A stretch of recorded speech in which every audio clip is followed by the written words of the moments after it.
નમસ્કાર બધાને. લાસ્ટ લેક્ચર્સમાં આપણે વોલ્ટેજનું સૂત્ર વિદ્યુત ક્ષેત્ર આધારિત જોયું હતું અને આપણે થોડી ઘણી સમસ્થિતિમાન પૃષ્ઠ વિશે પણ વાત કરેલી. આજે આપણે મેં તમને કીધું હતું એ પ્રમાણે વોલ્ટેજ આપેલું હોય અને વિદ્યુત ક્ષેત્ર કઈ રીતે મળે એ શોધવાનું છે. તો ડાયરેક્ટલી સૂત્ર છે યાદ રાખી લેવાનું છે, બરાબર. જો કે આવું આગળ પણ આવી ગયું છે ક્યારેક. તો સૂત્ર આવું છે, સદિશ ઈ બરાબર. હવે આપણને ખબર છે વોલ્ટેજ અદિશ રાશિ છે અને વિદ્યુત ક્ષેત્ર સદિશ રાશિ છે. આપણે આવું જોયું હતું કે વોલ્ટેજ વી બરાબર, ધારો કે પી પોઈન્ટ પાસે વોલ્ટેજ લેવું છે તો VP is equal to just minute VP is equal to minus infinitive to P સદિશ ઈ ડોટ ડીઆર. તો અહીંયા ડોટ ગુણાકાર હતો સદિશોનો, જેનાથી આપણને અદિશ રાશિ મળતી હતી વીપી, બરાબર છે. અહીંયા ઉલટું કરવું પડશે, એક વસ્તુ બાકી છે. એક તો વિદ્યુત ક્ષેત્ર સદિશ રાશિ છે એટલે એના 3 ઘટક આવશે, આઈ કેરેટ, જે કેરેટ, કે કેરેટ. એક તો આ વસ્તુ સમજાય. અને બીજી વસ્તુ, આપણે સંકલન છે, સંકલન કરવું ઈનું ડીઆરનું તો મને વીપી મળે. એનાથી ઉલટું કરવું પડશે, બરાબર કે નહીં? સંકલન કાઢવા માટે વિકલન કરવું પડશે. પણ અહીંયા છે ને વિકલન કયું આવશે? પાર્શિયલ ડિફરન્શિએશન છે. કયું છે? પાર્શિયલ છે. બધાને ખબર છે પાર્શિયલ ડિફરન્શિએશન શું છે બધા, બરાબર.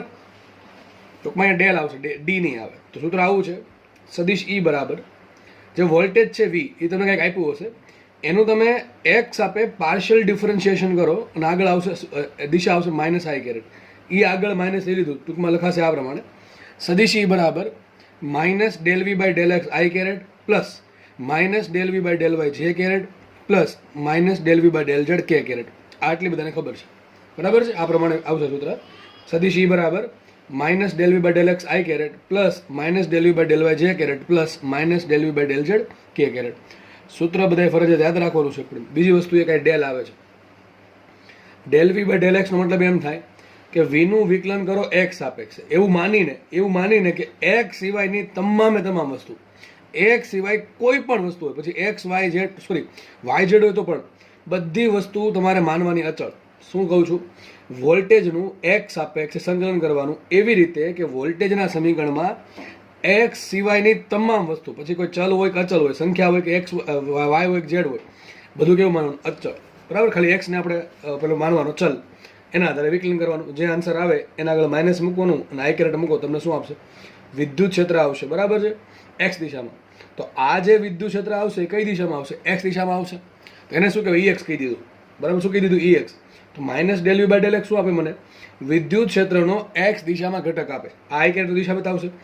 એ જ પ્રમાણે જે વોલ્ટેજ છે એનું વાય સાપેક્ષે વિકલન કરો, પણ કયું? Partial differentiation. આગળ મૂકો માઇનસ, તો તમને શું આપશે? વોલ્ટેજનું મતલબ વાય સાપેક્ષે પાર્શિયલ ડિફરન્શિએશનનો ડેલનો મતલબ એમ થાય કે વોલ્ટેજનું વાય સાપેક્ષે વિકલન કરવાનું એવી રીતે કે સમીકરણ, વોલ્ટેજના સમીકરણમાં વાય સિવાયની બધી જ વસ્તુ અચળ છે, બરાબર. અને એ શું આપશે મને? જે કેરેટ છે ટૂંકમાં આ મને આપશે વિદ્યુત ક્ષેત્રનો વાય ઘટક. તો minus del V by del y બરાબર શું આવશે? ઈ વાય આવશે. શું આવશે? E y. નીચે લખ્યું છે ઈ એક્સ બરાબર આવશે minus del V by del x, E y બરાબર શું આવશે? Minus del V by del y. અને છેલ્લો ઘટક 3Dમાં લઈ લઈએ એટલે minus del V by del Z કે કેરેટ. ટૂંકમાં આ મને શું આપશે? વિદ્યુત ક્ષેત્રનો ઝેડ ઘટક આપશે, દેટ ઇઝ ઈ ઝેડ બરાબર આવશે minus del V by del Z. તો સિમ્પલ વસ્તુ છે, બરાબર. સદિશ ઈ બરાબર minus del V by del X I caret minus del V by del Y J caret minus del V by del Z કે caret. તો I think ઘણી simple વસ્તુ છે. તમારે આપણે એક બે દાખલા ગણશું એટલે તમને આઈડિયા આવી જશે, બરાબર. ઓકે, ચલો આપણે આગળ વધીએ. સૂત્ર બધા ફરજિયાત યાદ રાખવાનું છે. દાખલો પૂછાણોમાંથી તો રોકડા માર્ક્સમાંથી આવશે. સિમ્પલ, જેને પાર્શિયલ ડિફરન્શિએશન કરતા આવડશે અને રોકડા માર્ક્સમાં તમને આવું આપી દે કે વી બરાબર કંઈક સમથિંગ સમીકરણ આપ્યું એક્સ વાય ઝેડમાં અને કીધું ભાઈ કે ભાઈ એ બરાબર 0, 1, 0 બિંદુ પાસે વિદ્યુત ક્ષેત્ર શોધો. દાખલો આવો જ આવશે, બરાબર. જીમાં નીટમાં માનો કે આ પ્રમાણે તમને વીનું સમીકરણ આપ્યું, એ વીના સમીકરણ છે એનું એક્સ સાપેક્ષે પાર્શિયલ ડિફરન્શિએશન કરો, તમને શું આપશે? વિદ્યુત ક્ષેત્રનો એક્સ ઘટક મળો. એ પ્રમાણે વાય સાપેક્ષે કરો del V by del Y માઇનસમાં, તો તમને મળશે વાય ઘટક વિદ્યુત ક્ષેત્રનો. અને del V by del Z માઇનસમાં કરશો તો તમને શું મળશે? ઝેડ ઘટક મળશે. હવે એ જે ઝેડ ઘટક મળો તમને એક્સ વાય ઝેડ સ્વરૂપે મળશે. કયા સ્વરૂપે મળશે? એક્સ વાય ઝેડ સ્વરૂપે. એમાં તમારે યા મૂકી દેવાનું, એક્સ બરાબર 0 મૂકી દેવાનું, વાય બરાબર 1 મૂકો અને ઝેડ બરાબર 0 મૂકો, તો તમને શું મળશે? આ બિંદુ પાસે વિદ્યુત ક્ષેત્ર મળી જાય. સિમ્પલ વસ્તુ છે, બરાબર. તો આપણે થોડોક આગળ વધીએ એટલે ખબર પડે આપણને. એક દાખલો ગણી નાખીએ. જો કે એક દાખલો સમજી લેશો એટલે આગળ ભવિષ્યમાં તમને કોઈ પણ દાખલો પૂછશે આવડી જશે, બરાબર. આપણે ફટાફટ ગણીએ તો ચલો. શું છે?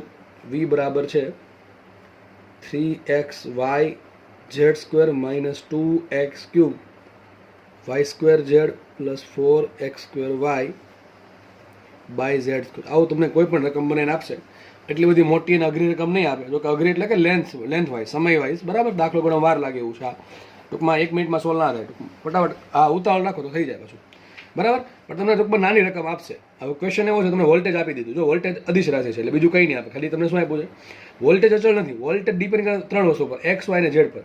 તમે યામ બદલશો એક્સ વાય ઝેડ તો એ અલગ અલગ બિંદુ પાસે અલગ અલગ વોલ્ટેજ મળે. તો ક્વેશ્ચન એવો છે કે વોલ્ટેજ છે એ X Y Z, voltage is a function of X Y Z. આ રીતે ફંક્શન છે, આ પ્રમાણે ડિપેન્ડ કરે છે એક્સ વાય ઝેડ પર. તો ક્વેશ્ચન સિમ્પલ એવો છે, વિદ્યુત ક્ષેત્ર શોધવાનું છે. ટૂંકમાં તમારે વિદ્યુત ક્ષેત્રનું સમીકરણ મેળવવાનું છે. હવે વિદ્યુત ક્ષેત્રનું સમીકરણ એટલે કે વિદ્યુત ક્ષેત્ર સદિશ રાશિ છે, તો મારે કોઈ બી રીતે 3 ઘટક મેળવવાના છે. ટૂંકમાં વિદ્યુત ક્ષેત્ર શોધવાનું કે તરત ખ્યાલ આવવો જોઈએ કે મારે 3 વસ્તુ મેળવવાની છે, દેટ ઇઝ EX, EY અને EZ. મારે વિદ્યુત ક્ષેત્રના 3 ઘટક મળી જાય તો મને વિદ્યુત ક્ષેત્ર સિમ્પલ મળી જાય. આગળ લખવું એવું છે કે P બિંદુ છે 111, આ બિંદુ પાસે વિદ્યુત ક્ષેત્ર કેટલું, અને Q બિંદુ છે 102, એ બિંદુ પાસે વિદ્યુત ક્ષેત્ર કેટલું. ફટાફટ આપણે આગળ વધીએ. હું ફટાફટ સીધું લખી નાખીશ. EX બરાબર શું આવશે? EX એટલે કે વિદ્યુત ક્ષેત્રનો x ઘટક. શું આવશે? માઇનસ. જો ભાઈ માઇનસ કરતા ભૂલી ગયા, દાખલો ખોટો પડશે આખો. Minus del V by del x. શું આવશે? Minus del V by del X. આ માઇનસ ક્યાંથી ચાલુ આવે છે? એટલે સંકલનમાંથી ચાલુ આવે છે, બરાબર છે. તો EX બરાબર આવશે minus del V by del X. ચલો ફટાફટ મૂકીએ. તો માઇનસ આગળ એમ રાખો, આ ડેલ બાય ડેલ એક્સ એમને રાખો, અને આખું ઉપરનું પદ છે ને લખો દઉં છું. જો લખી દઉં છું 3x² y z² minus 2x³ y² z plus 4x² y. આ છે ને z² ઉપર લઈ લો તો ઝેડની -2 કર. તમને દાખલો રકમમાં એક્ઝામમાં પૂછે તમારે આ સ્ટેપ લખવાની જરૂર નથી, ડાયરેક્ટ અહીંથી કરવા માંડવાનું. તો હું હવે સીધું વિચારીશ. જો આગળ માઇનસ એમને આવ્યો, હવે ધ્યાન અહીંયા રાખજો, બાકી હું સીધું કદાચ ઉપરથી વહી જાય તમારે. તો માઇનસ એમને આવશે. હવે કયું પદ છે? 3x² y z². વિચારો, મારે કોની સાપેક્ષ વિકલન કરું છું? હું વોલ્ટેજનું x સાપેક્ષે પાર્શિયલ ડિફરન્શિએશન કરું છું. હવે જો ફૂલ વિકલન હોય તો તમારે છે ને એક્સ વાય ઝેડ કોઈ અચળ છે નહીં. ફૂલ વિકલન હોય ને તો એથી તમારે ગુણાકારનો નિયમ વાપરવો પડે. મેથ્સ વાળાને ખબર છે હું શું બોલું છું, એથી ગુણાકારનો નિયમ વાપરવો પડે 3 સ્ટેપમાં. એટલે ઘણા બધા સ્ટેપ આવશે. એટલે પહેલાં x² અચળ રાખી, સોરી x² ઇન્ટુ y અચળ રાખીને ઝેડ સાપેક્ષ વિકલન, પછી પદમાં પાછું y સાપેક્ષ વિકલન કરવાનું, પછી પાછું x સાપેક્ષ વિકલન. ટૂંકમાં અલગ અલગ પદ સાપેક્ષ વિકલન આવશે, ગુણાકારનો ટૂંકમાં નિયમ આવશે, બરાબર. એ પ્રમાણે થશે. પણ અહીંયા તો સિમ્પલ આપણે શું છે? ડેલ છે. ડેલ એટલે મતલબ ઇઝી રહી. ઇઝી એટલા માટે રહી કે માનો કે વીનું x સાપેક્ષ સંકલન છે, મિનિંગ એવો થાય કે જે વોલ્ટેજનું સમીકરણ છે એમાં x સિવાયની તમામ વસ્તુ અચળ. તો 3 અચળ, y અચળ, z² અચળ, 2 અચળ, y² અચળ, z અચળ, 4 અચળ, y અચળ અને z ની -2 ઘાત અચળ. ખાલી વિકલન કોણ સાપેક્ષ કરવાનું? માત્ર ને માત્ર x સાપેક્ષ. x સિવાયનું જે પણ દેખાય એ બધું અચળ થઈ જાય. બાકી અહીં d હોત ને d તો વિકલન કરવામાં વાર લાગે. તો આ પ્રમાણે શું કરવું પડે? પેલા બે કોઈ પણ એકને આપણે અચળ ધારવો પડે, સોરી બેને અચળ ધારીને એક સાપેક્ષ વિકલન કરવું પડે. જેથી કંઈક આવું કરવું પડે. 3x² y એમનું રાખવો પડે, અને z² નું વિકલન થાય 2z ઇન્ટુ આવે પાછું dz બાય dx. એવું ઘણા બધા પદ આવે, 3 પદમાં એવા પદ આવે. પણ આ ધ્યાન કોટ આપણે ભાઈ અહીંયા શું કહેવાય, ડેલ છે એટલે વિકલન ઇઝી થઈ જશે. ફટાફટ આપણે કરીએ. તો EX બરાબર શું આવશે? માઇનસ એમને રાખીએ. x છે તો x એની બધી વસ્તુ અચળ, તો 3 અચળ, y z² અચળ, અને x² નું વિકલન શું થાય? 2x થાય, તો 3 દૂન 6, તો કંઈક આવું પદ આવશે 6x y z². આ થઈ ગયું વિકલન. માઇનસ આગળ વધીએ. જુઓ, આ 2 અચળ, y² અચળ, z અચળ, આ x³ નું વિકલન શું થાય? 3 આગળ ને x² તો 6x², 6x² y² z plus એમને આગળ વધીએ.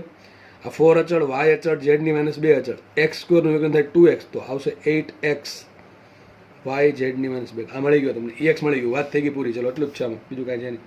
ફટાફટ આપણે EY શોધીએ. તો minus del V by del Y. હવે આખું પદ લખતો નથી, હું ડાયરેક્ટ કરું છું અહીંથી. જુઓ આ પ્રમાણે. હવે આ પદનું આપણે વિકલન કરવાનું છે, પણ કોણ સાપેક્ષ?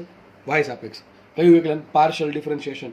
ટૂંકમાં હવે એવું માનીશું કે સમીકરણમાં y સિવાયનું બધું અચળ છે. તો ચલો 3 અચળ, x² અચળ, z² અચળ, વધો y. y નું y સાપેક્ષ વિકલન શું થાય? 1 થાય. તો સીધું શું આવશે? 3x² z². માઇનસ એમનું રાખીએ. આ 2 અચળ, x³ અચળ, z અચળ, y² નું વિકલન શું થાય? 2y થાય. શું થાય? y² નું y સાપેક્ષ વિકલન થાય 2y. તો 2 એટલે 2 દુ 4, 4x³ yz પ્લસ આગળ વધીએ 4 અચળ, x² અચળ, સોરી, z ની -2 અચળ, એટલે વધો y. y નું y સાપેક્ષ વિકલન થાય 1, તો શું આવશે અહીંયા? 4x² z -2. આ વાત થઈ ગઈ પૂરી, બરાબર. અહીંયા પૂરું થઈ ગયું. નેક્સ્ટ આપણે લખીએ ફટાફટ EZ માટે. ટૂંકમાં z માટે શું લખાશે?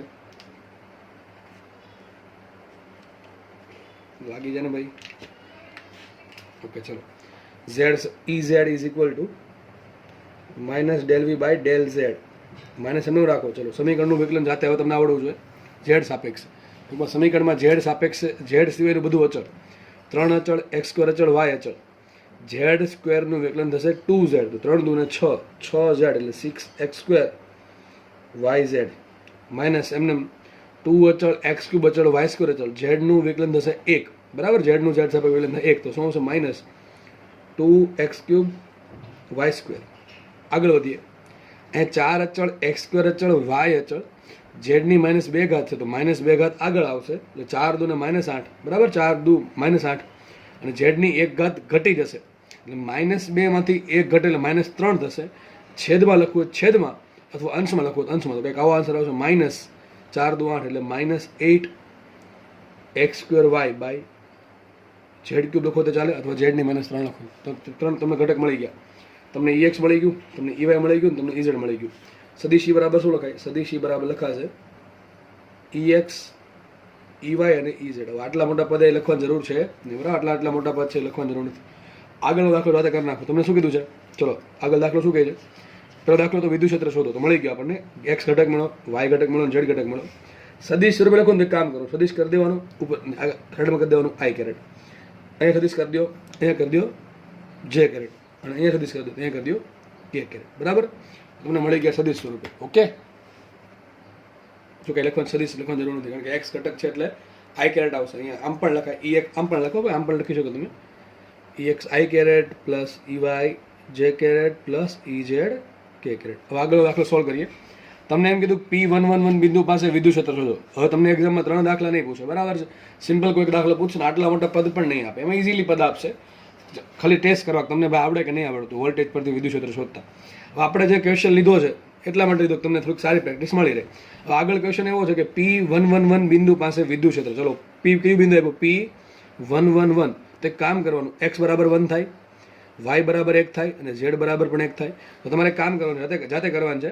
આ જે EX દેખાય ને તમારે લખી નાખવાનું, બિંદુ P પાસે સદિશ EX બરાબર. EX બરાબર શું આવશે? તો જે EX નું જે સમીકરણ છે ને એમાં x બરાબર 1 મૂકો, y બરાબર 1 મૂકો ને z બરાબર 1 મૂકો. તો સિમ્પલ છે, આગળ માઇનસ આવશે. અહીંયા શું આવશે? 6 -6 + 8, તો શું વધે? 8 વધે કે ન વધે? તો -8, તો શું આવશે અહીંયા? -8 I કેરેટ. સમજ પડે કે ન પડે? આ પ્રમાણે તમારે સદિશ EY મેળવવાનું છે. કઈ રીતે? y ના સમીકરણો બધી જગ્યાએ શું મૂકવાનું છે? x, y ને z બરાબર 1 1 મૂકવાના છે.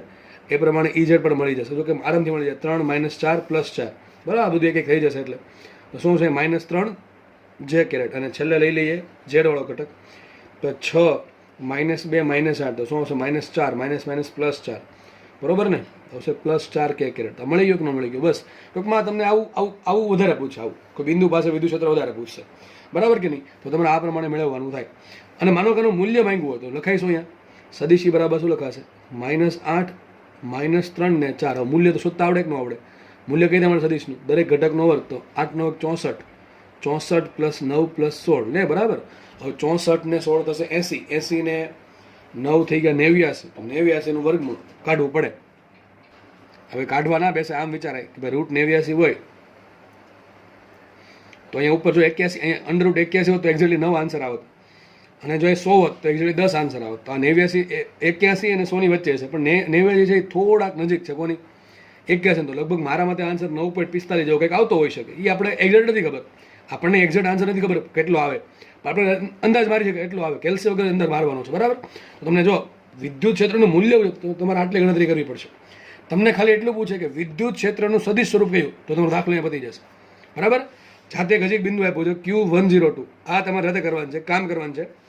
3 સમીકરણ છે EX EY ને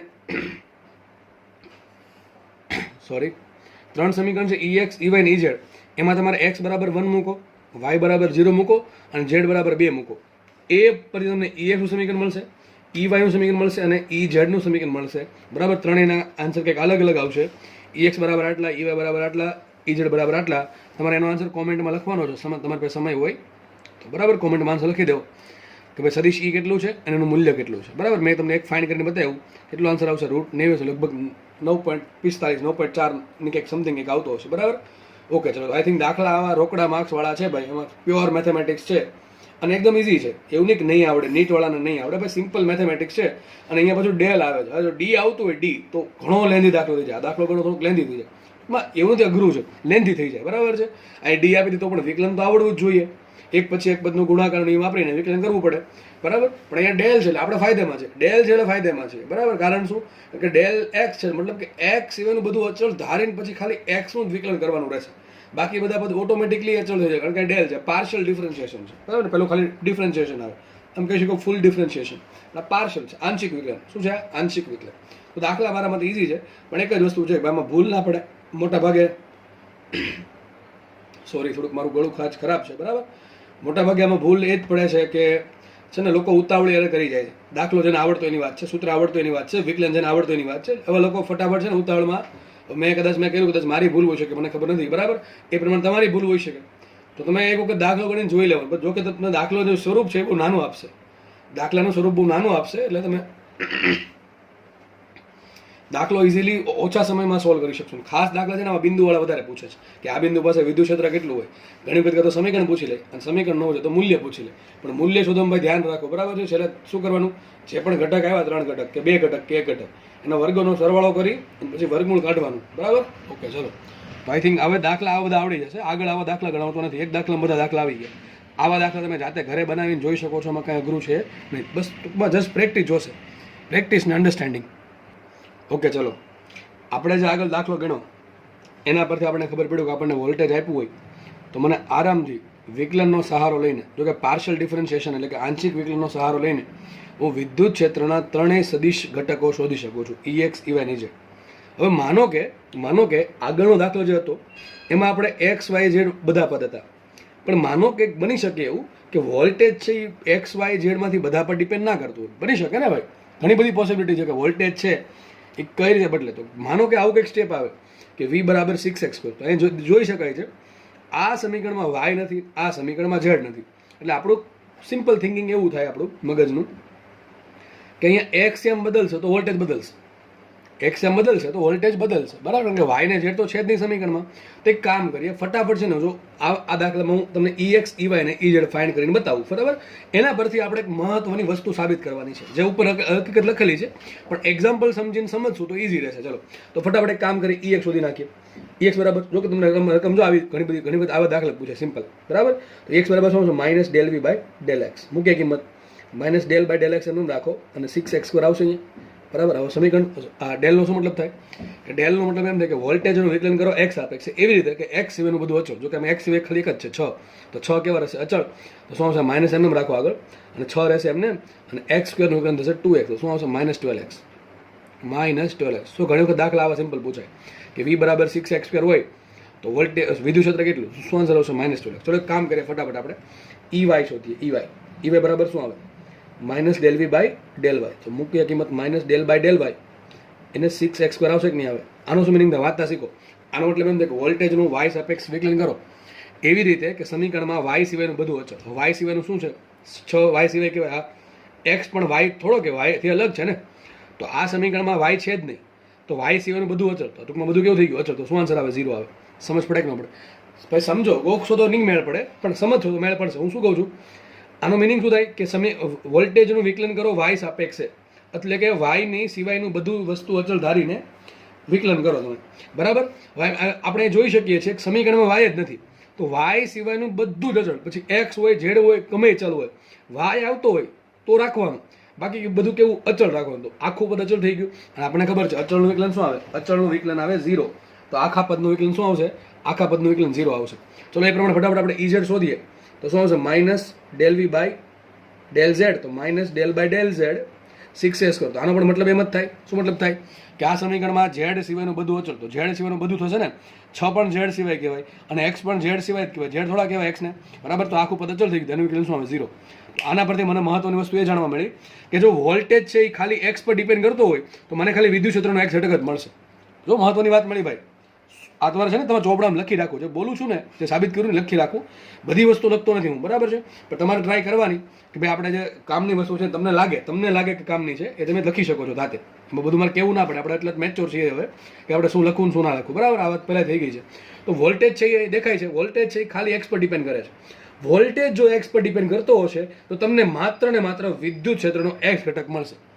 વાય ઘટક 0 થાય, ઝેડ ઘટક 0 થાય. એનાથી ઉલટું, માનો કે વોલ્ટેજનું સમીકરણ વાય સ્વરૂપે આપ્યું હોત તો એક્સ ને ઝેડ ઘટક 0 હોત, તમને ખાલી વિદ્યુત ક્ષેત્રનો કયો ઘટક મળે? ખાલી વાય ઘટક મળે.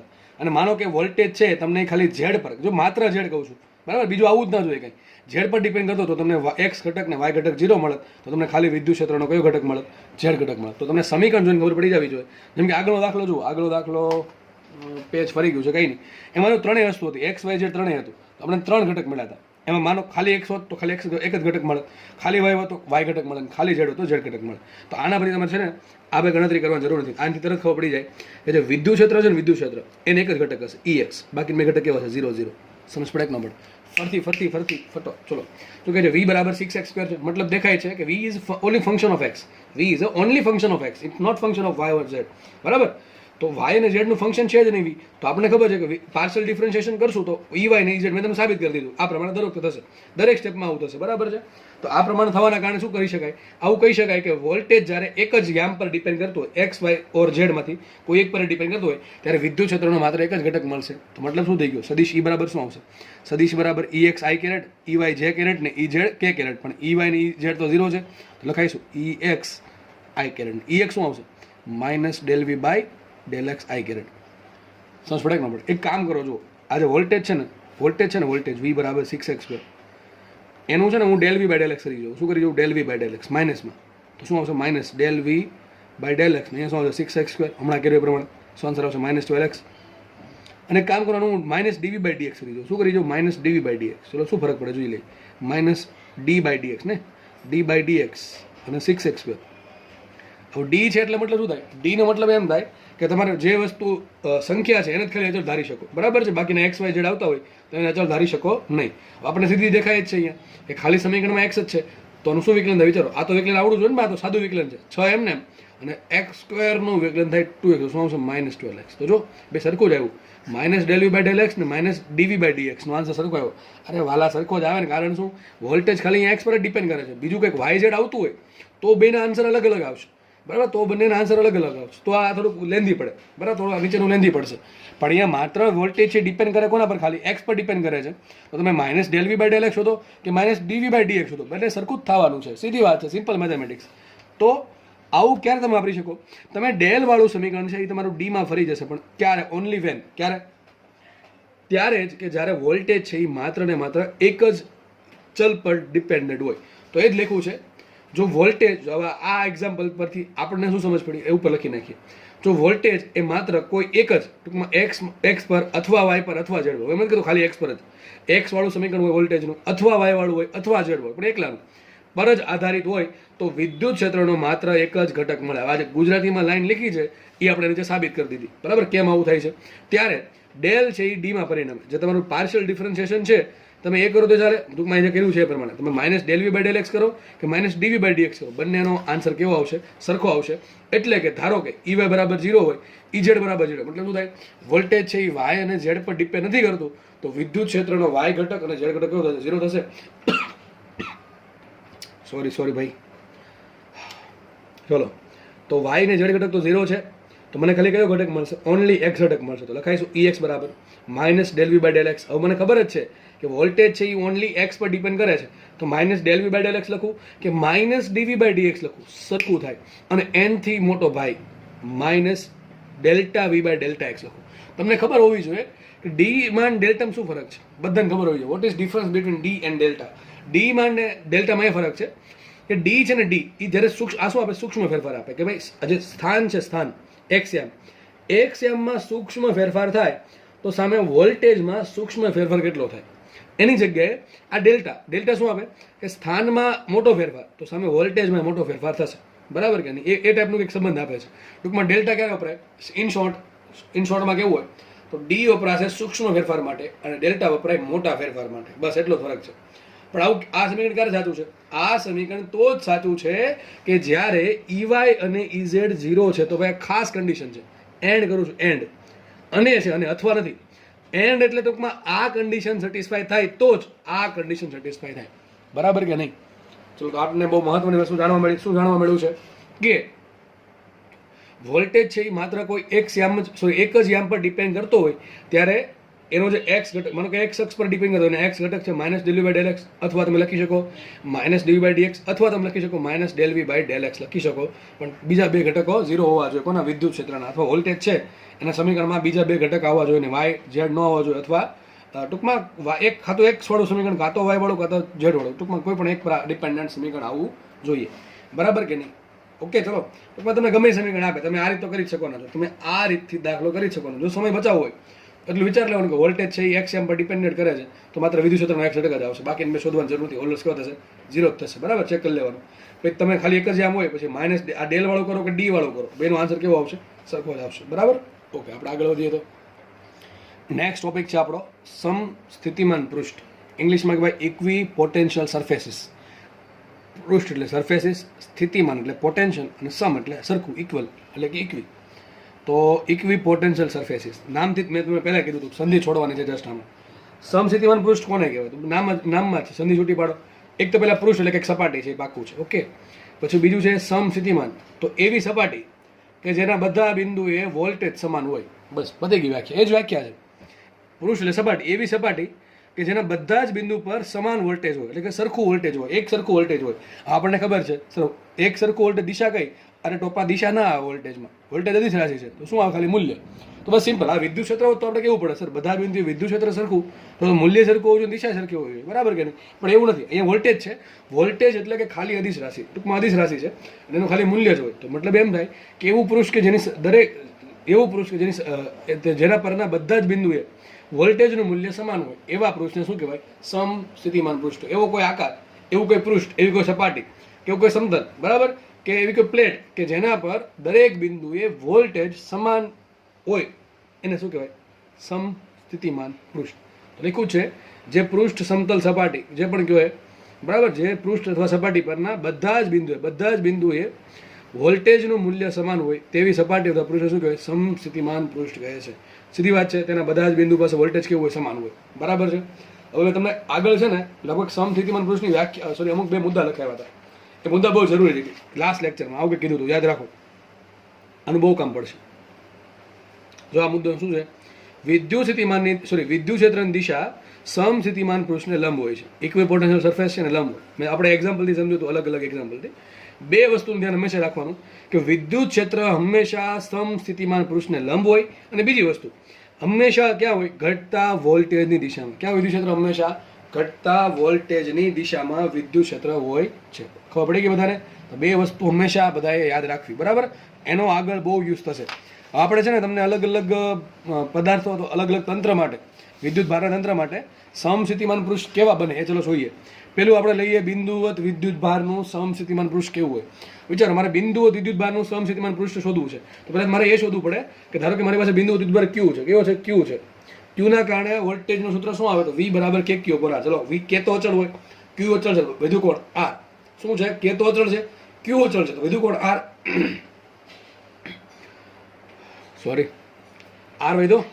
મારે વોલ્ટેજને અચળ કરવું છે, તો વોલ્ટેજ ક્યારે અચળ થાય? અંતર અચળ થાય તો. બરાબર કે નહીં? સૂત્ર શું છે? વી બરાબર કે ક્યુ બાર. એમાં કે તો ઓલરેડી અચળ છે, તમે ક્યુ પસંદ કરી લીધો એટલે ક્યુ અચળ થઈ ગયો. વિદ્યુત શું? આર. તમારું જેમ અંતર વધશે વોલ્ટેજ ઘટે, અને જેમ અંતર ઓછું વોલ્ટેજ વધારે. બરાબર કે નહીં? તો મારે માનો કે અંતર સરખું કરી નાખું, કોઈ અંતર ફિક્સ ધાર લો, ધારો કે 5 મીટર, તો 5 કે અચળ થઈ ગયો, ક્યુ અચળ થઈ ગયો, 5 મીટર અચળ થઈ ગયું, તો વોલ્ટેજ કેવું થઈ જાય? અચળ થઈ જાય. તો મને વિચારીને લખ્યું છે કે અચળ હોય, ક્યુ અચળ હોય, તો જો આર સમાન હોય તેવા બધા જ બિંદુએ વોલ્ટેજ સમાન હોય. ટૂંકમાં જે બિંદુ માટે અહીંથી સેન્ટરથી જે બિંદુએ જેટલા બી બિંદુ માટે આર સમાન હોય એવા બધા બિંદુ માટે વોલ્ટેજ કેવું સમાન આવે. એમ કહે છે કે તમે આર બરાબર 5 મીટર મૂકો, તો સેન્ટરથી 5 મીટર અંતરે જેટલા બી બિંદુ આવે, કેટલા બિંદુ આવે? અસંખ્ય બિંદુઓ. બરાબર છે? ધ્યાનથી સમજો, થોડી કલ્પના કરવાની છે આપણે. બરાબર? ઇમેજિન કરતા શીખવાનું છે કે કે તો અચળ છે, ક્યુ અચળ છે. હું જો આર ની ફિક્સ વેલ્યુ લઈ લો, માનો કે આર બરાબર 5 મીટર લઈ લો. આર માપવાનું કદી હોય? સેન્ટરથી. વિદ્યુત ભાર જ્યાં પડ્યો નથી માપવાનું હોય, તો હું આર બરાબર 5 મીટર મૂકી દઉં તો વોલ્ટેજ શું છે? કે ક્યુ છેદમાં 5. કે ની કિંમત મૂકો, ક્યુ ની કિંમત મૂકો, ભાગ્યા 5 કરો, તમને શું આપશે? વોલ્ટેજ આપશે. તો 5 મીટર અંતર કેટલા બિંદુ આવેલા હોય સેન્ટરથી? અસંખ્ય બિંદુઓ. તમને એમ કહો, આ 5 મીટર અંતર જે બિંદુ આવેલા છે, તમે બધા બિંદુને ભેગા કરો શું બને? એક સર્કલ બને કે ગોળો બનશે? વિચારો, પોલો ગોળો શું બને?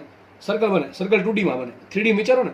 અહીંયા 5 મીટર, અહીંયા 5 મીટર, અહીંયા 5 મીટર, અહીંયા 5 મીટર, નીચે 5 મીટર, ટૂંકમાં ચારેય બાજુ સેન્ટર છે, ચારે બાજુ 5-5 મીટર અંતર વિચારો શું બને, એક ગોળો બનશે. શું બનશે? ગોળો બનશે. તો બધા બિંદુને જોડી દો, માનો કે કંઈક આવી સરફેસ બનશે કે નહીં, R1 અંતર માટે, બરાબર કે નહીં, R અથવા R1 અંતર માટે. તો આ શું બન્યું? આ જે સપાટી બની એ શું છે? સમસ્થિતિમાન પૃષ્ઠ. શું છે? સમસ્થિતિમાન પૃષ્ઠ. સમજ પડે કે ન પડે? કેમ સર? આ આવી સરફેસ છે કે જેના પરના બધા બિંદુનું સેન્ટરથી અંતર સરખું છે. હવે સેન્ટરથી અંતર સરખું થાય તો કે ક્યુ બાર અચળ છે, ટૂંકમાં વોલ્ટેજ અચળ. ટૂંકમાં દરેક બિંદુ પાસે વોલ્ટેજ કેવું છે? અચળ. તો તમને પ્રશ્ન પૂછાય, આવો પ્રશ્ન પૂછાય ગુજકેટમાં કે બોર્ડમાં કે બિંદુવત વિદ્યુત ભાર માટે સમસ્થિતિમાન પૃષ્ઠ કેવા આકારનું? તો શું હોય? ગોળાકાર. કેવું હોય? ગોળાકાર. પોલા ગોળા જેવું હશે, બરાબર? ગોળાકાર સરફેસ હશે. શું છે? ગોળાકાર પૃષ્ઠ હશે. સમજ પડે કે ન પડે? સર આવું એક જ મળે ને આવા સંખ્યા મળે ભાઈ. તમે અંતર બીજું રાખો, બીજું બદલી રાખો, બીજું બન્યું, ત્રીજું બદલી નાખો તો ત્રીજું બન્યું. જો મને એમ કહો, નામ આપી દે, સરફેસ 1, સરફેસ 2, સરફેસ 3. કેવી સરફેસ? સમસ્થિતિમાન પૃષ્ઠ. મને એમ કહો S1 ના બધા બિંદુ પર, જેમ કે આ બિંદુ લ્યો અને આ બિંદુ લ્યો, વોલ્ટેજ સરખું છે? અલગ અલગ સરખું છે. તો આ સરફેસ સમસ્થિતિમાન પૃષ્ઠ આ બિંદુ માટે. બીજી સરફેસ છે બીજી, બરાબર, S2. તો અહીંયા વિચારો, આ દરેક બિંદુ દોરું છું બીજી સરફેસ પર, ને વોલ્ટેજ કેવું? સરખું કે અલગ અલગ? સરખું. હવે ધ્યાનથી સમજો, આ બિંદુ અને આ બિંદુ પાછા વોલ્ટેજ સરખું અલગ અલગ? અલગ અલગ. કારણ કે ભાઈ આ બંને બિંદુ કે એક સરફેસ પર આવેલા છે. જે બિંદુ એક સરફેસ પર આવેલા હોય, એક સમસ્થિતિમાન પૃષ્ઠ પર આવેલા હોય, તેના પરનું વોલ્ટેજ સરખું હોય. પણ આ તો બંને અલગ અલગ પૃષ્ઠ પર છે. પણ આ બંને શું છે? આ પણ સમસ્થિતિમાન પૃષ્ઠ છે, આ પણ સમસ્થિતિમાન પૃષ્ઠ છે, અને આ પણ સમસ્થિતિમાન પૃષ્ઠ છે, પણ અલગ અલગ. આ S1, S2 અને S3. ખબર પડે કે ન પડે? પહેલી સરફેસ પર જે S1 છે એના પર ગમે એટલા બિંદુ લઈ લો, બધા બિંદુ પાસે વોલ્ટેજ કેવું સરખું? તો કે 5 વોલ્ટ, બધા પાસે 5-5 વોલ્ટ છે. બીજી સરફેસ લઈ લો, બીજી સરફેસ પરના બધા બિંદુ માટે વોલ્ટેજ કેવું છે? સરખું. ધારો કે 3 વોલ્ટ, બધી પાસે 3-3 વોલ્ટ છે. સમજ પડે કે ન પડે? પણ આની પાસે 5 વોલ્ટ છે, આની પાસે 3 વોલ્ટ છે. ટૂંકમાં બંને બિંદુ છે એ અલગ અલગ સમસ્થિતિમાન પૃષ્ઠ પર આવેલા હોય. મને એમ કહો ભાઈ, આપણામાં જેમ R વધારીએ, જેમ R વધશે એમ વોલ્ટેજ વધે ઘટે? વોલ્ટેજ વધે ઘટે? વોલ્ટેજ ઘટશે.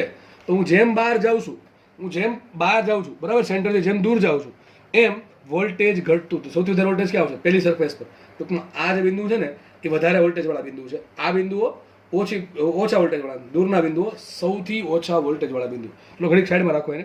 મને એમ કહો, તમને પેલું દોરાયું હતું શું? પેલું વિદ્યુત ક્ષેત્ર રેખાઓ. બિંદુવત વિદ્યુત ભાર માટે વિદ્યુત ક્ષેત્ર રેખા કેવી હોય? આપણે ખબર છે, સેન્ટરમાંથી બહાર જાય તો અંદર આવે.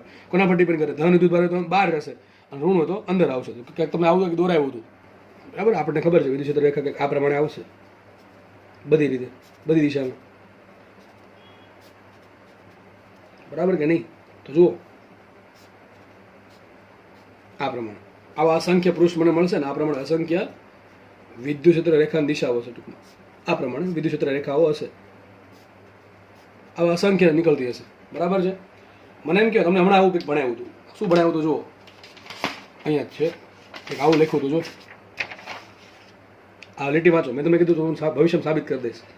વિદ્યુત ક્ષેત્ર હંમેશા ઘટતા વોલ્ટેજની દિશામાં હોય છે. તો આ સબ ક્યાંથી તમે લખ્યું? અહીંથી લખ્યું. જો મને એમ કહો, હમણાં મેં કીધું હતું દૂર જેમ જાઓ છો વોલ્ટેજ ઘટે કે વધે? દૂર જેમ જઈએ, હમણાં કીધું અંતર વધશે, જેમ દૂર જશું સેન્ટરથી દૂર જેમ જઈએ એમ અંતર વધતું જાય, અંતર વધતું જાય, વોલ્ટેજ ઘટતું જાય. વિદ્યુત ક્ષેત્ર રેખા ક્યાં છે? જો દિશા ક્યાં છે? બહાર છે, બહાર. ટૂંકમાં વિદ્યુત ક્ષેત્ર રેખા આ પ્રમાણે. જો ખૂણો કેટલો બન્યો? 90. કેટલો ખૂણો બનશે? 90. વિદ્યુત ક્ષેત્ર રેખા હંમેશા સરફેસમાંથી એ પ્રમાણે જ બહાર આવશે કે જેથી સરફેસને લંબ હોય. યાદ રાખજો બે વસ્તુ, વિદ્યુત ક્ષેત્ર રેખા હંમેશા સરફેસને લંબ હોય એ પ્રમાણે જ બહાર આવે, અને હંમેશા ક્યાં હોય? ઘટતા વોલ્ટેજની દિશામાં. અહીંયા 5 વોલ્ટ હોય તો અહીંયા 3 વોલ્ટ હશે, ધારો કે 1 વોલ્ટ છે. કારણ શું? જેમ જેમ દૂર જેમ આર વધે વોલ્ટેજ ઘટે. પણ વિદ્યુત ક્ષેત્ર રેખા ક્યાં છે? બહાર છે કે નહીં? ક્યાં છે? બહાર છે. સમજ પડે કે ન પડે? તો બે વસ્તુ યાદ રાખવાની છે કે વિદ્યુત ક્ષેત્ર રેખા હંમેશા ઘટતા વોલ્ટેજની દિશામાં હોય છે, અને વિદ્યુત ક્ષેત્રની દિશા હંમેશા સમસ્થિતિમાન પૃષ્ઠને લંબ હોય છે. તો આ થઈ ગયું કોના માટે? બિંદુવત વિદ્યુત ભાર માટેનું સમસ્થિતિમાન પૃષ્ઠ, બરાબર?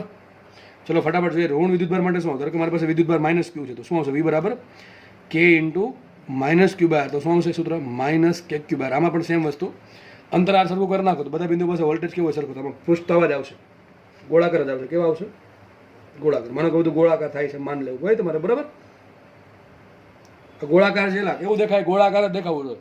મને જ ગોળાકાર દેખાય, તમને દેખાવું જોઈએ, બરાબર? તો ધારો કે આ S1 છે, આ S2 છે, આ S3 છે, આ S4 છે, આ પ્રમાણે મળવા જોઈએ. વિચારો, જેમ જેમ જુઓ K ની કિંમત ફિક્સ થઈ ગઈ, Q ની કિંમત ફિક્સ થઈ ગઈ. જેમ જેમ અંતર વધશે વોલ્ટેજ ઘટે, પણ આગળ માઇનસ છે. જો આગળ માઇનસ છે, જેમ અંતર ઓછું એમ વોલ્ટેજ મોટું, પણ માઇનસમાં. ધારો કે અહીંયા -5 વોલ્ટ છે, તો અહીંયા -3 વોલ્ટ છે, અહીંયા -2 વોલ્ટ છે, અહીંયા -1 વોલ્ટ છે. જો ધ્યાનથી સમજો, બાકી ઉપરથી જશે.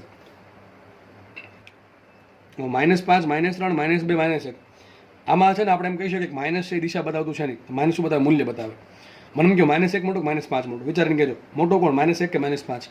અરે ભાઈ -1 મોટું. ગણિત આ શું છે? મૂલ્ય છે. મૂલ્ય હોય તો મોટું મૂલ્ય કોને કહેવાય? માઇનસમાં કોણ મોટું થાય? જે નાનું છે હકીકત મોટું થાય. -1 છે એ -5 કરતાં મોટા કહેવાય. તો જો આમાં ઉલટું થાય છે, સમજ પડે? ઉલટું થાય છે, કારણ શું આગળ માઇનસ આવે છે. માઇનસ શું કામ? એવું વિદ્યુત ભાર જ માઇનસ છે એટલા માટે. મને એમ કહો જે ઋણ વિદ્યુત ભાર હોય, ઋણ વિદ્યુત ભાર, એના માટે વિદ્યુત ક્ષેત્ર રેખા કઈ રીતે આવશે? ઋણ વિદ્યુત ભાર માટે વિદ્યુત ક્ષેત્ર રેખા કઈ રીતે આવશે? બધાને ખબર છે? આ પ્રમાણે આવશે. અંદર આવે, યાદ હોય બધાને ખબર હશે, અંદર આવે. બરાબર કે તીર અંદર આવશે, કારણ કે માઇનસ છે એટલા માટે. અરે વિચારો ને, +1 કુલમ મૂકી દો અહીંયા, +1 કુલમને ખેંચશે એટલા માટે વિદ્યુત ક્ષેત્રની દિશા અંદર આવે છે. બરાબર? આ પ્રમાણે તમે દોરી શકો છો જાતે, જો કે દોરાવેલી છે આ બધું. અરે એમ નહીં, બરાબર? આ પ્રમાણે તો આ લાઈન ઘડી સાઈડમાં ભૂલી જજો. બરાબર છે? કોઈ એક લાઈન, ચલો આને પકડીએ, આપણે આને પકડીએ. તો જો અહીંયા કેટલા વોલ્ટ છે? અહીંયા વોલ્ટ છે કેટલા? સપોઝ આપણે લઈ લઈએ -1 વોલ્ટ. અહીંયા -1 વોલ્ટ છે, અહીંયા -2 વોલ્ટ છે, અહીંયા -3 વોલ્ટ, અહીંયા -5. જસ્ટ આપણે લીધા છે, જસ્ટ આપણે ધાર લીધા છે. બરાબર છે? સમજવા માટે હમણાં કંઈક શીખવાડ્યું છે કે વિદ્યુત ક્ષેત્ર હંમેશા ઘટતા વોલ્ટેજની દિશામાં હોય. આ લાગુ પડે કે નહીં લાગુ પડતું? વિચારીને કહો મને. અહીંયા લાગુ પડે કે નહીં લાગુ પડતું? એ વસ્તુ જુઓ તો. વિદ્યુત ક્ષેત્ર કે અંદર તરફ છે, જેમ અંદર જાવ છો વોલ્ટેજ વધે ઘટે? ઘણા કેસર વધે છે. અરે ટોપા હમણાં કીધું માઇનસ લેવાનું છે જોડે આમાં, કારણ કે મૂલ્ય છે વોલ્ટેજ. હવે વિદ્યુત ક્ષેત્ર હોય, વિદ્યુત ક્ષેત્ર તો તમને એમ કે ભાઈ માઇનસ શું બતાવે? દિશા બતાવે. પણ અહીંયા તો માઇનસ છે એ મૂલ્ય બતાવે છે, વોલ્ટેજ અદિશ રાશિ છે. બરાબર? એટલે માઇનસનું આપણે મૂલ્યમાં સમાવેશ કરવો પડે. તો -5 નાના છે -1 કરતા. બરાબર? -1 નું વોલ્ટેજ મોટું કહેવાય, -5 નું વોલ્ટેજ નાનું કહેવાય. આપણને બધાને ખબર છે. બેટરી જોડવી આ પ્રમાણે +3 વોલ્ટની -3 વોલ્ટની, તો મોટો આ થાય, આ નાનું થાય. એ જ રીતે બરાબર? -5 નાના, -1 મોટા. બરાબર?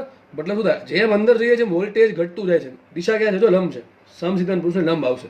તો યાદ રાખજો હંમેશા કોઈ પણ તંત્ર હોય એ પછી ધન વોલ્ટેજ વાળું, ઋણ વોલ્ટેજ વાળું, વિદ્યુત ક્ષેત્ર હંમેશા ક્યાં હોય? આ ભાઈ ગોલ્ડન લાઈન છે ભાઈ તમારા માટે, ગોલ્ડન લાઈન છે દાખલા સોલ્વ કરવા માટે. બરાબર છે? શું છે કે ભાઈ વિદ્યુત ક્ષેત્ર હંમેશા ઘટતા વોલ્ટેજની દિશામાં હોય. અહીં લખી દઉં છું -5 ઇઝ લેસ ધેન -1. આ ભૂલી જાય ઘણા, એકદમ સાદું. બરાબર છે? 8મા 9મા ધોરણનું મેથેમેટિક્સ તો પણ લખવું પડે છે કે -5 કરતાં -1 મોટા થતું. જેમ અંદર જાવ છો વોલ્ટેજ ઘટે છે. આંકડો નથી જોવાનું, આગળનું માઇનસ જુઓ. બરાબર છે? આથી તમને ખ્યાલ આવી ગયું છે. પેલી લાઈન મેં ક્યાંથી લીધી હતી કે વિદ્યુત ક્ષેત્ર હંમેશા ઘટતા વોલ્ટેજની દિશામાં હોય છે. બધાને ખબર પડી ગઈ? ચલો આગળ વધીએ ફટાફટ. આપણે તો આવશું યાદ રાખવાનું. એક પ્રશ્ન કરી દો, ચલો આમ જ દાખલો કરી દઉં. શું લેશું આપણે? મને કહો વિદ્યુત ક્ષેત્ર છે, ધ્યાનથી આન્સર આપજો મને. 3 બિંદુ છે, એક બિંદુ A છે, એક બિંદુ B છે અને એક બિંદુ C છે. બરાબર? આ બધું ભૂલી જાઓ, દાખલો આપણો આટલો જ છે. તમને આટલી આકૃતિ આપી દીધી. નીચે ક્વેશ્ચન છે કે 3 બિંદુ ABC પાસે વોલ્ટેજની સરખામણી કરો. ચલો વિચારો જાતે શું આન્સર આવશે? શું ક્વેશ્ચન છે? આપેલ આકૃતિ માટે 3 બિંદુ ABC માટે વિદ્યુત ક્ષેત્રની વિદ્યુત સ્થિતિમાનની સરખામણી કરો. ટૂંકમાં A પાસે વોલ્ટેજ કેટલું છે, ટૂંકમાં કેટલું મોટું છે કે નાનું છે, B ને C ની સરખામણીમાં, કમ્પેરિઝનમાં એ જોવાનું છે. હમણાં શીખવાડ્યું વિદ્યુત ક્ષેત્ર ક્યાં હોય? ઘટતા વોલ્ટેજની દિશામાં. વિદ્યુત ક્ષેત્ર ઓલવેઝ ઘટતા વોલ્ટેજની દિશામાં હોય. તો મતલબ કે હું વિદ્યુત ક્ષેત્ર કઈ દિશા છે? આ દિશા છે. મતલબ વિદ્યુત ક્ષેત્ર ક્યાં છે? ઘટતા વોલ્ટેજની દિશામાં. તો એનો મિનિંગ એમ થાય કે હું જેમ વિદ્યુત ક્ષેત્રની દિશામાં જાઉં છું એમ વોલ્ટેજ ઘટતું જાય છે. બરાબર ને? વિદ્યુત ક્ષેત્રની દિશામાં જેમ આગળ વધો એમ વોલ્ટેજ ઘટતું જાય. તો સૌથી વધારે વોલ્ટેજ ક્યાં આવશે? અને B પાસે આવે. B થી તમે C પર ગયા, થોડું ઘટી ગયું. C પરથી A પાસે ગયા તો ઘટી ગયું. કારણ શું? વિદ્યુત ક્ષેત્ર આ દિશામાં છે. સમજ પડે કે નહીં પડતી? તો મતલબ આના પરથી સિમ્પલ લખાય કે B પાસે વોલ્ટેજ વધારે હશે C કરતાં, અને C પાસે વોલ્ટેજ હશે A કરતાં વધારે હશે. કારણ શું? વિદ્યુત ક્ષેત્ર ઓલવેઝ ઘટતા વોલ્ટેજની દિશામાં હોય છે. હવે ઘટતા વોલ્ટેજની દિશામાં ટૂંકમાં વિદ્યુત ક્ષેત્રની દિશામાં તમે આગળ વધો એમ મતલબ વોલ્ટેજ ઘટતું જાય. તો જો તમે B પરથી C પર ગયા વિદ્યુત ક્ષેત્રની દિશામાં, બરાબર? આમ ટૂંકમાં વિચારો ને, B અહીંયા છે, C થોડુંક દૂર છે, B અહીંયા, C દૂર છે વિદ્યુત ક્ષેત્રની દિશામાં, C થોડુંક A દૂર છે. ટૂંકમાં જેમ જેમ વિદ્યુત ક્ષેત્રની દિશામાં જશો એમ વોલ્ટેજ ઘટતું જશે. તો સૌથી વધારે વોલ્ટેજ ક્યાં આવશે? B બિંદુ પર. N થી ઓછું C પાસે ને સૌથી ઓછું A પાસે આવશે. તો આવા ઘણા સિમ્પલ ક્વેશ્ચન પણ નથી આવડતા ઘણા લોકોને, કે ગોખેલું હોય એટલા માટે. બરાબર? તમારા આવા માર્ક્સ જવા જોઈએ નહીં, માર્ક્સ આમાં જવા જોઈએ નહીં. ઓકે, બરાબર. ચલો આગળ વધીએ આપણે ફટાફટ. ચલો આ પ્રમાણે માનો કે 2 વિદ્યુત ભાર પ્લસ છે, એ બાજુ મૂકેલા છે. તો મારે એના સમસિદ્ધાંત પુરુષ દોરવો તો કઈ રીતે દોરવાનો? અરે સિમ્પલ દોરતા જાઓ, એક પછી એક આવશે કે નહીં? આ રીતે આને આ પ્રમાણે આવશે. વચ્ચેનો ભાગ એવો હશે અહીંયા, બરાબર છે? સેન્ટરમાં કંઈ એવો ભાગ હશે કે આનું વોલ્ટેજ નાનું વોલ્ટેજ બેનું ભેગું થશે, મને વોલ્ટેજ વધી જશે આ પોઈન્ટ પર. બરાબર છે? તો આ પ્રમાણે કંઈક આવશે. છેલ્લે કંઈક જોશો ને તો આવી સરફેસ તમને દેખાય. તો આ પ્રમાણે તમે જોડી દો કે આવી કંઈક સરફેસ દેખાશે. બરાબર, કારણ કે એક્ઝામમાં પૂછાઈ જાય કે બે ધન વિદ્યુતભાર વડે કેટલું વોલ્ટેજ, સોરી સમવિદ્યુત પૃષ્ઠની આકૃતિ કંઈક આવી મળશે.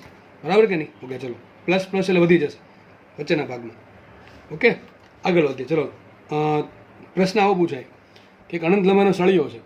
એ અનંત લંબાઈના સળિયા માટે સમસ્થિતિમાન પૃષ્ઠની આકૃતિ કેવી આવે? સૂત્ર શું આવે એના માટે? યાદ કરું કે એક સૂત્ર હતું લોગવાળું. હવે સિમ્પલ વાત છે, સળિયાથી તમે સરખા અંતરે હોવ, સળિયાથી તમે સરખા અંતરે હોવ અને વોલ્ટેજ કેવું સરખું જશે? કારણ કે સળિયાથી સૂત્ર શું ઈ બરાબર આવે 2k લેમ્બડા બાય આર. શું આવે? 2k lambda by R. બરાબર, વિદ્યુત ક્ષેત્ર અચળ હોય, વિદ્યુત ક્ષેત્ર અચળ તો વોલ્ટેજ અચળ જ થવાનું છે. સૂત્ર શું? કારણ કે v બરાબર આવશે -E.dr એટલા માટે.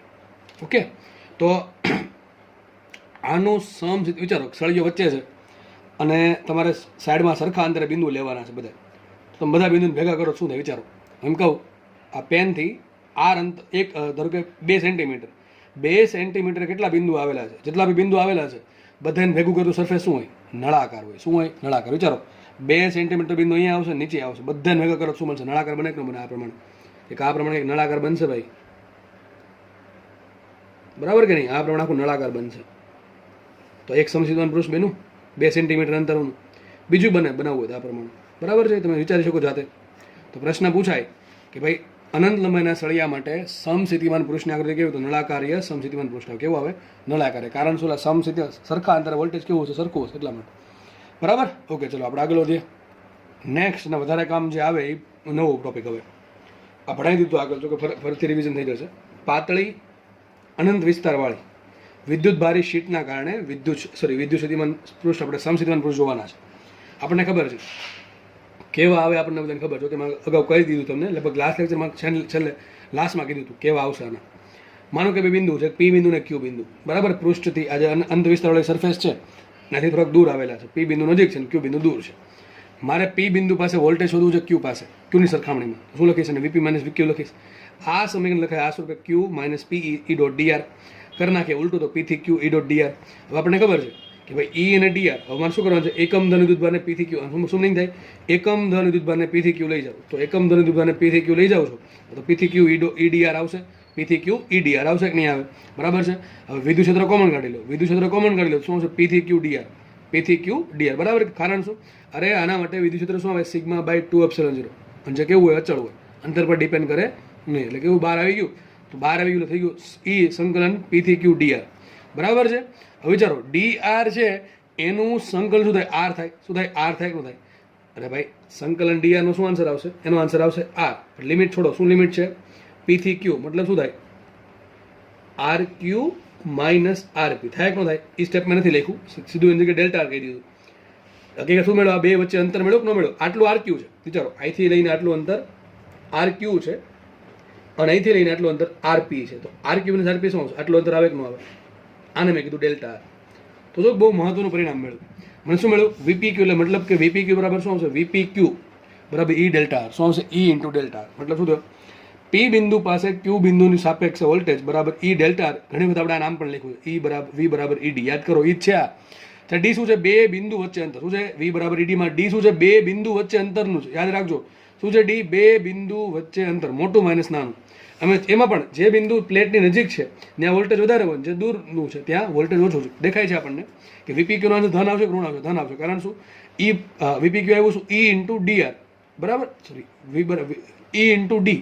ડી શું છે? Delta R. ડેલ્ટા શું છે? R Q minus RP. ટૂંકમાં આર ક્યુ મોટા છે અને આરપી નાના છે. તો આપણે કહી શકીએ કે વીપી ક્યુ માં પી, મતલબ કે પી બિંદુ પાસે ક્યુની સાપેક્ષે વોલ્ટેજ જે છે એ કેવું આવશે? ધન આવશે. બરાબર, ટૂંકમાં ખબર એવી પડી આપણને કે જે બિંદુ પ્લેટની નજીક છે ત્યાં વોલ્ટેજ વધારે છે, જેમ પ્લેટ દૂર જશે વોલ્ટેજ ઘટતું જશે. સૂત્ર શું છે? વી બરાબર ઈડી. એમ પણ યાદ રાખી શકો, વી બરાબર ઈડી. સિમ્પલ. જ્યાં ડી શું છે? ડી છે બે બિંદુ વચ્ચેનું અંતર. શું છે? બે બિંદુ વચ્ચેનું અંતર. બરાબર છે. ઓકે, એ તો ખબર જ છે આપણને. પ્લેટ એ ડિપેન્ડ કરે. પ્લેટ નોર્મલ એક જ પ્લેટ હોય, અનંત વિસ્તાર વાળી હોય, પાતળી પ્લેટ હોય, ઈ બરાબર શું આવશે? ઈ બરાબર આવશે સિગ્મા બાય 2ε0. ઘણી વખત સુવાહક પ્લેટ હોય તો સુવાહક પ્લેટના અંદરના ભાગમાં વિદ્યુત ક્ષેત્ર 0 હોય, બહારના ભાગમાં વિદ્યુત ક્ષેત્ર હોય, તો ત્યાં સૂત્ર આવું આવશે, ઈ બરાબર સિગ્મા બાય ε0. એ ભવિષ્યમાં ચર્ચા કરશું આપણે. પણ આ પ્રમાણે પ્લેટ હોય, બે વિસ્તારમાં વિદ્યુત ભાર તંત્ર આખું જોડાયેલું હોય. બરાબર છે. અને એકદમ પાતળી પ્લેટ હોય તો સૂત્ર શું આવશે સિગ્મા બાય 2 એપ્સિલોન 0 આવશે. કારણ કે બંને બાજુ ગાઉસિયન પૃષ્ઠ બને અને બંને બાજુ ગાઉસિયન પૃષ્ઠ બને વિદ્યુત ક્ષેત્ર આપણને ગાઉસના પૃષ્ઠ પરથી આપણે મળ્યું હતું ગાઉસના નિયમ પરથી સિગ્મા બાય 2 એપ્સિલોન 0. સમજ પડે કે ન પડે? તો આના પેલા સમશીતોષ્ણ પૃષ્ઠ કેવા આવે? આ આવે આ સમશીતોષ્ણ પૃષ્ઠ જ છે. જો હકીકત કેવા ખબર આવા છે આમ 3D માં છે આમ પ્લેટ વિચારો ને એક પ્લેટ બીજી પ્લેટ ત્રીજી પ્લેટ એ પ્રમાણે તો આ પ્રમાણે મળશે. બરાબર છે? ઓકે ચલો ખબર પડે કે ન પડે? ઓકે ચલો તો આ લેક્ચરમાં આપણે આજે એટલું રાખીએ. મારે થોડુંક ગળું ખરાબ છે એટલે બરાબર. નેક્સ્ટ લેક્ચરમાં આપણે આના એક્ઝામ્પલની પ્રેક્ટિસ કરીશું. ઓકે.